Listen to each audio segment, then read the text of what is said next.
Puis la ville de Kalemi, dans la province du Tanganyika, est plongée depuis lundi dernier dans le noir. Une panne de l'alternateur à la centrale de Bendera serait à la base de cette situation. Cependant, les ingénieurs turcs qui ont débuté les travaux de sa réparation n'ont pas précisé ni le jour ni la date que le courant électrique pourra être rétabli.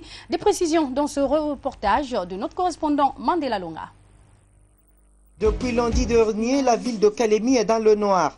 Cette interruption de l'énergie électrique fait suite à une panne survenue à l'alternateur de la centrale hydroélectrique de Bendera. On est à 120 km du chef-lieu de la province. En séjour à Lubumbashi pour la conférence des gouverneurs, Richard Ngoïki Tangala, chef de l'exécutif provincial, a dépêché le ministre de l'énergie, l'ingénieur Sengakilouba Séraphin, avec dans sa suite des techniciens de la SNEL et des investisseurs de l'entreprise turque Universal Nanotechnology. D'ici, le constat fait planer le doute autour d'un retour du courant dans un délai précis à Kalemi, car les ingénieurs estiment qu'il faut rebobiner l'alternateur en panne alors que le rotor a aussi cessé de tourner. En effet, la vétusté du matériel de la centrale de Bendera est à la base des pannes récurrentes. Nous de l'Ouest, nous de la Turquie, nous sommes un peu tristes de voir un beau barrage comme ça qui est dans cette situation.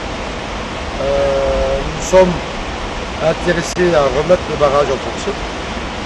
C'est ça qu'on va faire par rapport aux accords qu'on va faire à Kalemi. Nous serons preneurs éventuellement le plus rapidement possible de ce barrage-là et de renouveler ce barrage. Le matériel qui est là est très ancien. Construite en 1959 pour une espérance de vie de 25 ans seulement, Bendera nécessite une modernisation, produisant à ce jour rien que 7 MW alors que la ville en demande 17. Ce barrage a connu en 2009 une panne à ce même niveau qui a mis 1 année et 6 mois pour être décomptée. Et en 2012, les Kalemiards ont dû attendre 3 mois et 16 jours pour être éclairés de nouveau. Mais cette fois, le retour du courant ne dépend que du génie des ingénieurs turcs qui ont fini leurs études de faisabilité.